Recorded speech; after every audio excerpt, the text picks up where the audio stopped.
Oh, yeah, we marked that. I know. The late Councillor Gibson. Still good. No, because sometimes I think I'm already. How much? Somewhere this way. Are we important to you there, okay? Good, yeah. Thank you.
Thank you. Good afternoon, everybody. I want to welcome you to the Joint Shared Service Committee meeting for March 13th, 2026 at 2 p.m. And joining us online is both Councillor Hamilton and Mayor Horn for Mission. And I'd like to call the meeting to order. And the first order of business is going to be the nomination of the committee chair and vice chair. And I'd like to welcome the city clerk to is going to carry out the nomination. Voting, sorry. I would like to call for nominations for Chair of the Joint Shared Services Committee. Any nominations? I would like to nominate Councillor Workington. Wonderful. Second. Second. Okay. All those in favor? And there's no other, sorry, I should have asked. There aren't any other nominations there for chair? No? Good. Seeing none, the nominations are now closed. The motion before the committee is that Councillor Workington be elected as the chair of the Joint Shared Services Committee. I will now call for the vote. All those in favor? Opposed? Great, the motion carries. I would now like to call for nominations for vice chair of the Joint Shared Services Committee. Any nominations? I'll nominate Councillor Plekas if he's willing. Yep. Yes. And I second that. What, no speeches? Sorry. Are there any other nominations for vice chair of the Joint Shared Services Committee? Seeing none, the nominations are now closed. The motion before the committee is that Councillor Plekas be elected as vice chair of the Joint Shared Services Committee. I will now call for the vote. All those in favor? Any opposed? The motion carries. I would now like to turn the meeting over to our newly elected chair, Councillor Workington.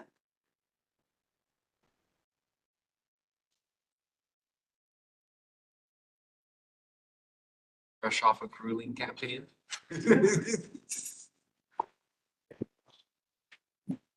I've reached the pinnacle of my career aspirations. And an honorarium to match. Yeah, this was a huge pay bump. Okay, so Madam Clerk and everybody else will be identified. Not getting this right, so thank you for your support when I go through this. So, okay. As have to call for the adoption of the agenda, is that right? Okay, so adoption of the Move. agenda, see it first, by Councillor Plecas, second by Mayor Stevens. All those in favor? It's to be passed unanimously, thank you. Adoption of the minutes, that's item 4, Dr. Mover. Stevens, second by Councillor Plecas, all in favor? Comment, Mr. Chair. Yes? There's a correction I'd like to ask. This is the second time in a row, so I want to make sure everybody is clear that the regular member for the city is Councillor Davies, and he was not able to attend last meeting. Myself and Councillor Harar are alternates. So if the minutes could reflect that he was a regret and I was an alternate, I would appreciate that.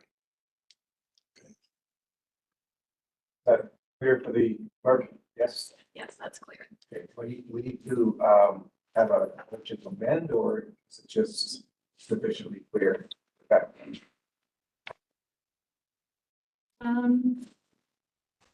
I think that is clear with the correction. We will So, note that in the minutes. all right, so that's been noted as a correction. Are there any other comments on the minutes? Nope, okay. Call for vote, all in favor then with that correction? It's to be passed, thank you. Item 5, presentations, there are none. Item 6, delegations, there are none. Item 7.1, bi-monthly water report. I understand Jimmy Austin's not here, but Jimmy will. Thank you, Chair, and good afternoon, Chair and committee members. I'm standing in for Jamie today on 3 of his reports.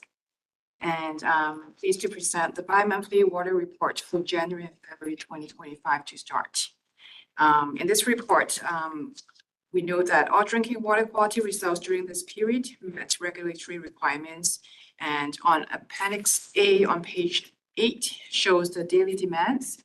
And the peak flow during this period was 69.3 megaliters, and it occurred on January 23rd. On page 10, which is Appendix C, shows an average monthly demands. And the average daily demand for January was down 1.1% from 2024. And for February up to February the 9th, was down about 0.7% from 2024. And we have on page 12 and 13, Appendix E and F, which shows the lake levels. Dixon on the figure shows 94%, and on March 10th, it increased to 100%, whereas Canal Lake showed 83%, and on March 10th, it reduced slightly to 81%. It's due to maintenance work at Norwich Water Treatment Plant, which has required additional water from Canal, and staff believe that there is sufficient time for lake recovery prior to the summertime. And lastly, on page 14, which is Appendix G, shows the snowpack levels at Dixon Lake. On February the 1st, level was at 74% of the average record year, and on March 1st is 87%. And this concludes the report, and happy to answer any questions. And we also have Mike here as well to support you. Any questions? Yes, Councillor Thomas. Through the chair, just wanted to know, I know that they've done some work at Norris Creek and Dixon Lake. So far, they completed those tasks. We're now going back to using the water at Norris rather than the wells in Canal Lake now. Referred back. Through the chair, we're just finishing number 4 of the filters to be cleaned. Hoping next week to go back to normal operation using less canal. Okay, thank you. Any other questions, right? Yes. Oh, sorry, I think Councillor Gibson, and then we'll get to Mayor Hoy. Just a little question on those charts. There's a little tiny little blue line on the upper left-hand corner. And what is that? Which figure are we talking? Pages 9 and 10. Yeah, this one here, right here. There's little, like I tell my students, no such thing as a dumb question, only a dumb answer. I think I'm okay with this one. There's a little blue line on page Appendix E. 8 and 10. Yeah, Appendix E. Yeah, Appendix E. See that little blue line on the upper right, left-hand corner? Great. It's on both of them. For some reason, I never knew what that was for. Now I'm gonna find out. So through the chair to Councillor Gibson, that is the lake level, like the water level. So it shows that it starts from January. So it's like as we progress through the year, that blue line will sort of start like populate throughout the year. It's this year's lake level. Right. So that, how long, what will be the trajectory of that? So right now, like if I can walk to the screen and show you. Thanks for explaining. I appreciate it. So on the y-axis, this is the water level. So it shows that, you know, this is the Dixon Lake level. That's what we're talking about. So, and we have January here. So, you know, these are all the data that we have collected to date. Right? And this report only shows up to February the 9th, but on March 1st, the water level, the lake level is actually up to 100%. So next time, when this comes to the committee, we'll see like an increase here and actually maybe a little bit higher. So as the year progresses, this is from January to December, we'll see this line continuing on, depending on the water level at the lake. That explains it, Mr. Chairman. Thank you. Thanks, Al. Let's see here. Mayor Horn. Yes, two questions. You referenced the January 23rd peak there. I don't know if that was just because Mayor Siemens was washing his big brown truck that day. What caused that peak in water usage? I do like my theory, I have to say, but I'm guessing it's wrong. It's all about stewardship. That's right. Through the chair to Mayor Horn, I don't have the data on that exact date in front of me. But you know, that is not an anomaly for this time of the year. Like sometimes if the weather gets warmer, it goes up higher. But like it's nothing of concern at this time. But like if you're interested, we can definitely go back and look at the data some more. I would appreciate it just because it was so unusual that it was one of the lower days on the North Fraser. I wondered if it was a fire or something else going on that day, maintenance work, whatever. The second question I have is regarding the Appendix G. I see that typically a lot of the snowpack comes in March and April, and average years it continues to climb. And so this reporting goes back to February. And I just wondered if staff informally had an update on whether or not that number is looking better since the chart was made. Yeah, so through the chair to Mayor Horn, I do have the data in front of me for March 1st. The level has increased to 87%. So we do still have a month and a bit before a freshet and the warmer weather comes. So we're hopeful that the snowpack will continue to increase and won't be too much of a problem this year. Any concern for staff at 87% if that's the most we get? Do we have a fair number of years where we have been in similar position? Through the chair to Mayor Horn, this is not a concern to us at this time. In fact, we're in a better position compared to 2 years ago. Thank you so much. Okay, very good. Let's see people on the screen. There we go. Any other questions or comments? Seeing none, we will accept that report. There's no vote on it. It's recommended action. Section 2, the bi-monthly James report, please. Thank you, Chair. So this is, we have the bi-monthly James Plant report in front of us, again, for the same period, January and February. The plant met all regulatory parameters for the reporting period, and as of the date of the report, we haven't recorded any biosolids leaving the site. Ammonia concentration shown on Appendix E on page 25 is below the toxicity curve and is highlighted in the red circle for February. We had a little bit of colder weather in February, and the bacteria that is responsible for removing the ammonia tend to grow a little bit slower in colder temperatures. So this is not outside of what our expectation would be for this time of the year. We also note that February 5th, there's a LC50 test that has failed. However, the ministry has been notified and the test has been resampled and we passed the test, so there is no concern there. So this concludes the report, and if there are any questions, I'd be happy to answer that. Very good. Any questions, Liza? Don't see any. So thank you for that report. Item 7.3. It's draft 2024 year-end financial statements. Jack. Thank you, Chair.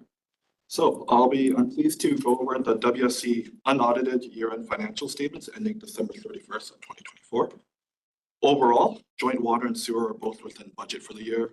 Water's municipal contribution required for operating is $6,361,000, resulting in a $336,000 favorable variance. Sewer's municipal contribution required for operating is $4,823,000, resulting in a $1,390,000 favorable variance. So I'll speak to some of the notable variance items, starting with Appendix A on page 29. The joint water operations favorable variance is driven by position vacancies, less spending in the water conservation area, and lower utility costs. These are slightly offset by higher than budgeted costs in the maintenance and treatment and disinfection areas. Moving on to Appendix B on page 30 for joint sewer operations. Joint sewer operations have a favorable variance of $1,390,000 for 2024. This is due to higher than budgeted revenue for disposal fees, as well as for industrial extra strength charges. For expenses, we had lower costs in the general services area. This is driven by staff vacancies, lower than budgeted property insurance costs, and less spending than anticipated on some operating projects. Next, we'll look at Appendix C on page 31. Water capital expenditures are within the approved budget for 2024. A total of $4,751,000 was spent in 2024 on projects with a total budget of $33 million. The 2024 approved capital budget was $36.1 million for 2024. Lastly, Appendix E on page 33. Sewer capital expenditures are within the approved budget for 2024. A total of $3,457,000 was spent in 2024 on projects with a total budget of $17 million. The 2024 approved capital budget was $31.8 million. That concludes our summary of the 2024 WSC unaudited financial statements. I'm happy to answer any questions. Great, thank you. Mr. Chan, any questions? Councilor Kingston and then Councilor Pines. Thank you for the support. Good information for us to review. Under a summary of unaudited revenue variances, I noticed two favorable variances, one for 520 and one for 304. It's some big numbers. My question is, how do we monitor that or recognize it as something inevitable, or are both of these surprises, I guess, to some extent? If that's my question.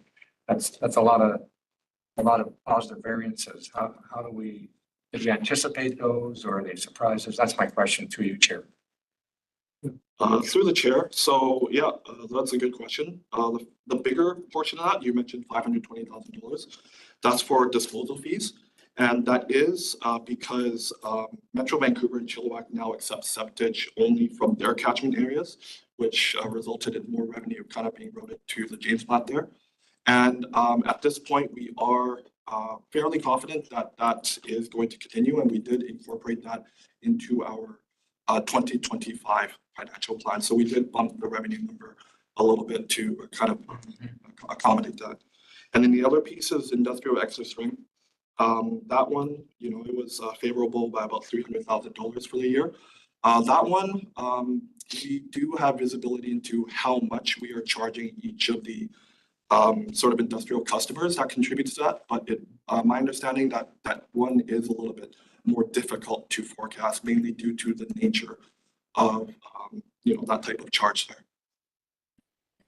So in the case of the first one, that's encouraging, isn't it? Because we can plan for that in subsequent years if that's going to be the trend, I guess is what you're saying. Yes. Yeah. Okay, thank you very much. Good day. Thank you. And Councilor Pines, then I see Mayor Horn, electronic handout. Okay, thank you. Just two quick questions. The first question, I'll make it the simple one, is I noticed that under the treatment disinfectant, there's an unfavorable balance of $94,000, and you go to Appendix A, we have maintenance and treatment. They were over the actual plan, the variance. Are we anticipating that we're going to have to increase our budget for 2025 because of those two things? Are they going to continue to be an increased cost more than we anticipated? Yeah, through the chair to Councillor Blackus. I just want to clarify, you're talking about the treatment and disinfectant. Yes.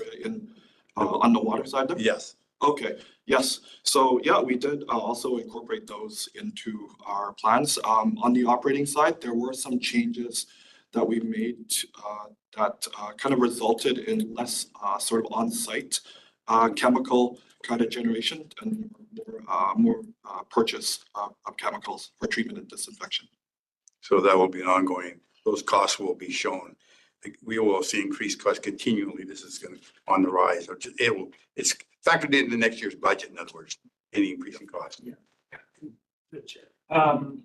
We did some adjustments on how we. Oh, I see. It was a one-time cost. Okay. And you'll see that reflected in the coming years. It will probably be itself. Okay, good. I just want to know. Thank you for telling me that. Second question was, I noticed that we filled the position in water conservation. There were some vacancies in the sewer side. And are we, or will we see those filled in 2025?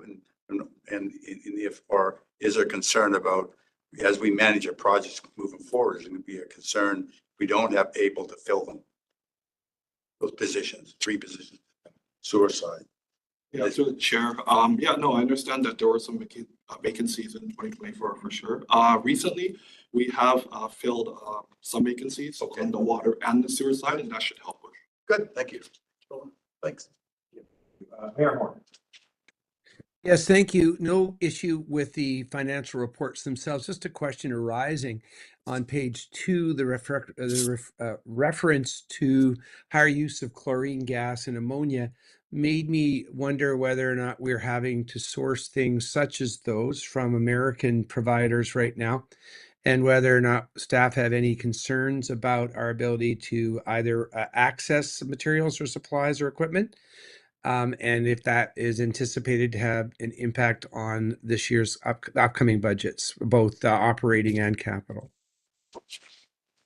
Yes, through the chair to Mayor Horn, we do acknowledge that for those kind of treatment and disinfection supplies, we are engaged in a current agreement with an American supplier for those. Now, we are all aware of sort of the ongoing situation with that. That particular company has let us know that they're working on alternative supply options to avoid higher cost for these supplies that we purchase from them if you know, kind of they are impacted by tariffs there. Thank you. Yeah, you know, unfortunately, our timing didn't work out. I was going to ask whether or not bulk buying was possible, but already the tariffs are in place. But will staff be looking at capital projects that are in the offing through this lens as well, and anticipating? Do we anticipate any changes in what we have scheduled for the coming year? Through the chair, if I can provide some comments related to some of these questions. The staff is, we are monitoring this situation, and still that there's a lot of uncertainty in terms of will the tariff will be on what percentage are we looking at with product, they will be actually impacted as well. So far, we're not foreseeing any capital project will be directly impacted. Overall, cities, we looked at city of Abbotsford. That does include our procurement for joint water and James plant as well. We spend less than approximately 3.5% of overall city budget. So it's a very small percentage overall, and that does include our capital project and operating as well. As Mr. Chan mentioned that we will we're already in talks with our suppliers as well. We spend approximately 400 to 600,000 in chemicals when it comes to water and sanitary sewer. Assuming we'll get a 25% tariff, we already have contract in place with those suppliers. They are committed to providing the existing price. If anything changes, they will be speaking with the city before they actually increase any cost. And that will be subject to then staff and coming back to JSSC for their permission to actually, should we go forward with those high cost, or should we look at other sources as well? So Thank you. everything is well as of now. I appreciate that. Mr. Chair, I wonder, just a comment for future consideration.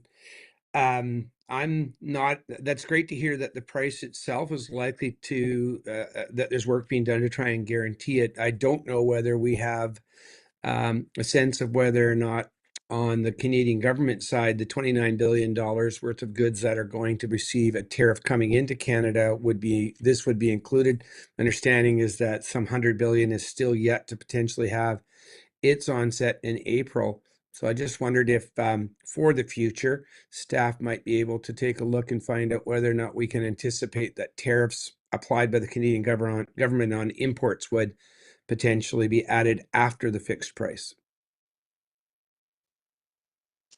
Mr. Casadia, take it under advisement, or you have something to say? No, we'll definitely, we're watching it very closely. Any changes that come up, or anything that Canadian government, if they offer in terms of funding towards these as well, those will be taken into account.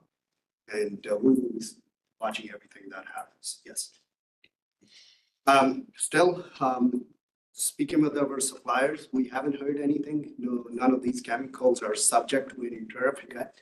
And that may not happen because these are very essential supplies, especially when it comes to water and wastewater. So both government they know what chemicals are being used for those. So these may be exempted, but everything up in the air. So but we'll be watching it.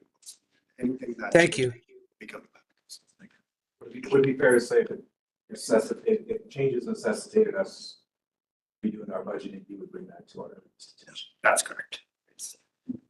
And through the chair, if I can also, going forward, any new procurement that could be related to our operating budget or capital budget, City of Abbotsford's policy applies to our joint system as well. And we do, under the policy, approved policy, we have a social procurement piece as well. That looks at buying locally and possibly moving away from any tariff and any of these additional extra prices as well. So that will be in place as well. Any other questions? Seeing none, we will accept that report. Thank you very much. I would just like to ask for clarification in regards to the adoption of the minutes. I'm just wondering, Mayor Horn, we're just going to bring up the minutes, and I just want to make sure that we've noted the change that you're requesting.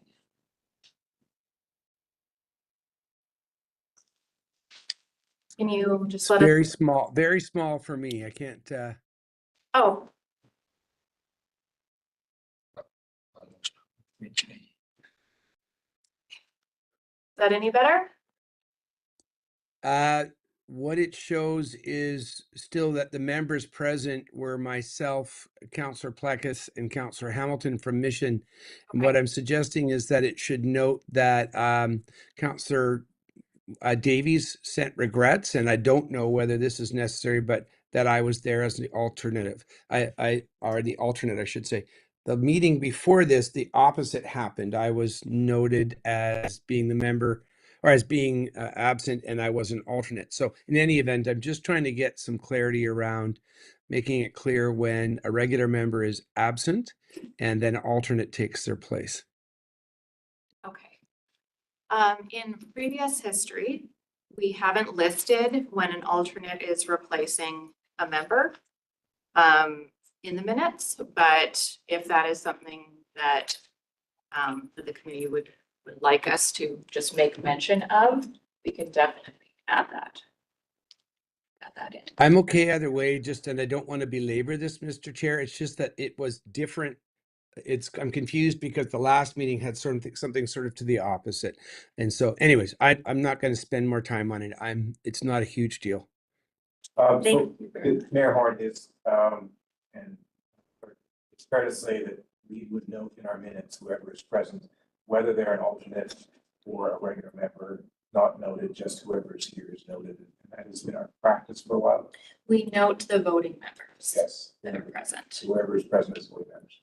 So it wouldn't know whether somebody's an alternate and subbing in for somebody else. Mayor Horn, is that acceptable to you, or do you wish us to look at that further? No, let's move forward. That's fine. Right. Thank you. Item 7.4, Mr. Chan. Thank you again, Chair.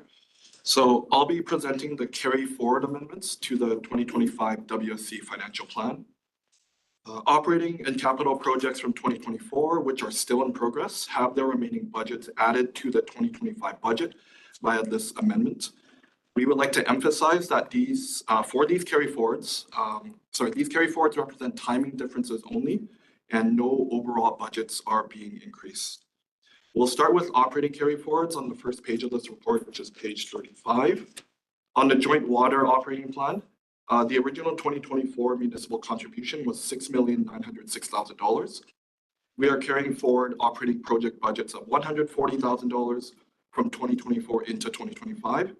The amended municipal contribution required for joint water for 2025 is now $7,046,000. Moving on to the next page for joint sewers operating plan. The original 2025 municipal contribution was $5,745,000. We are carrying forward operating project budgets of $183,000 from 2024 into 2025. The amended municipal contribution for 2025 is now $5,928,000. Now I'll speak to capital budget carry forwards.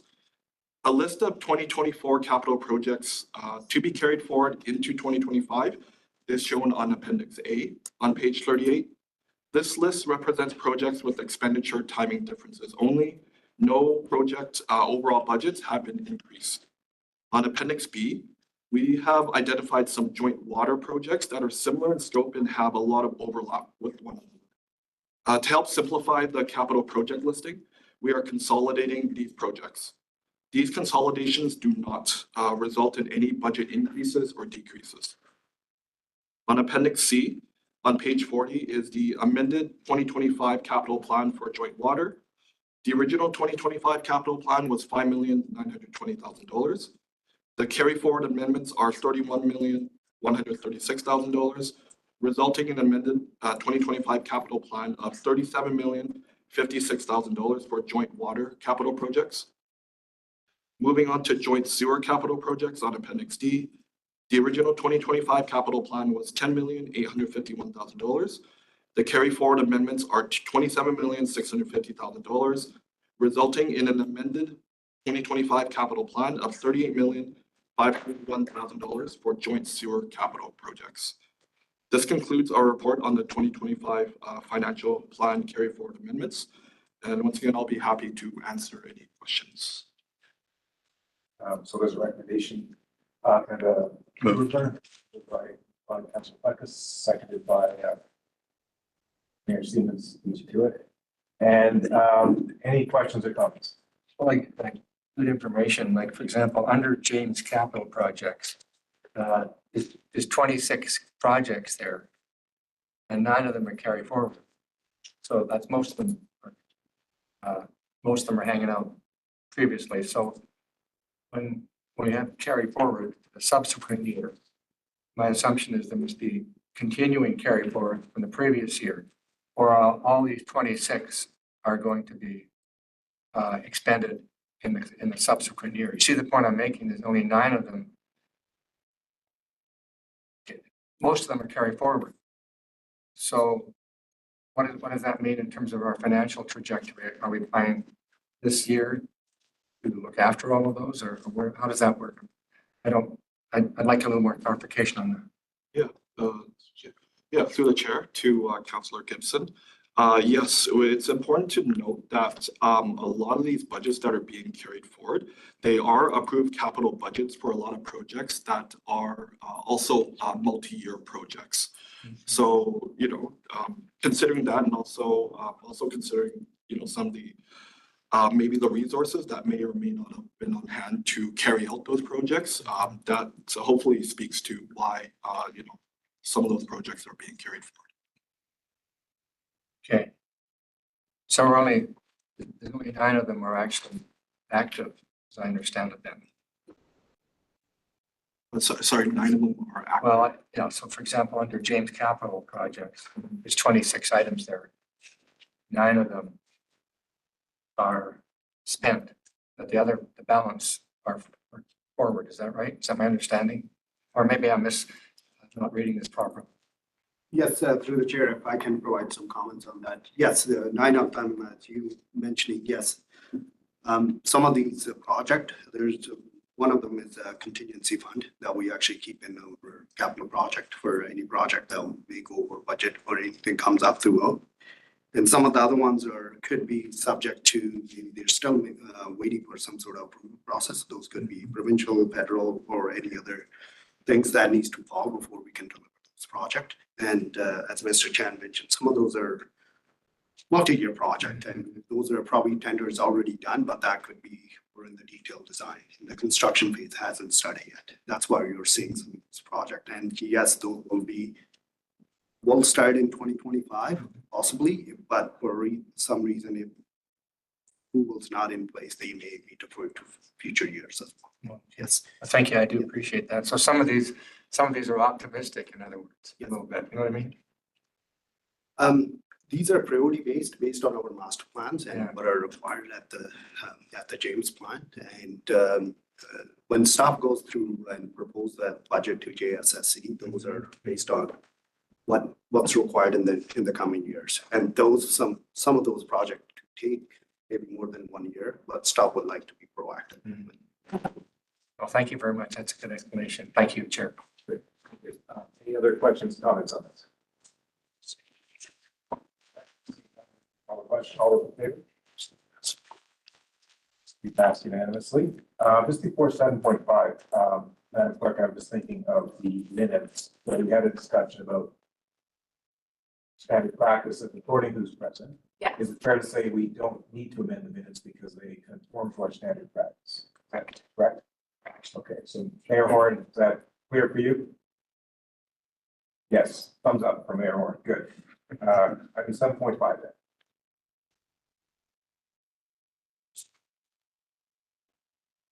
Okay, item 7.5 is the Regional Water and Sewer 2025 Operations Revenue and Cost Sharing. So I'll just note that on the agenda, even though it does not have a recommendation, staff is proposing a recommendation here in this report. So the purpose of this report is to recommend 2025 regional sewer and water revenue and cost operational percentages for both the City of Abbotsford and City of Mission. Cost sharing for each year is based on the previous year's annual sewer flows and water consumption for each municipality. This determines the percentages that each city is responsible for, the operational costs and revenues, as well as the non-DCC portion of the capital work in the given year. So in 2024, the total sewer conveyance flow split between Abbotsford and Mission were 81.24% for Abbotsford and 18.76% for Mission. And whereas for the 2024 total water conveyance flow split between Abbotsford and Mission was 78.9% for Abbotsford and 21.1% for Mission. And so with that, it's recommended that the GSSC approves the percentages for the allocation of cost and revenues for water and sewer operational and non-DCC related capital expenditures for 2025 based on those percentages as outlined in the report. Okay, thank you. So moved by Mayor Stevens and seconded by Councilor Gibson. So notwithstanding our printed agenda, there is a recommendation and move. Any comments or questions on that? Yes, Mayor Stevens. What would it take Mission to get Mission to a 50-50 split? You're gonna have to stop washing your truck. That's the whole solution. You'll have to move your truck to Mission. I truck to Mission. Yeah, come wash it on the North Fraser, Mayor Siemens, and that'll help to equalize. Any other questions or comments? Seeing none. Okay, I'll call a question. All in favor? Passed unanimously. Thank you. Item 8 is a move to close. So I have a mover. So moved. So moved by Councilor Gibson, seconded by Councilor Puckett. Questions, comments? All those in favor?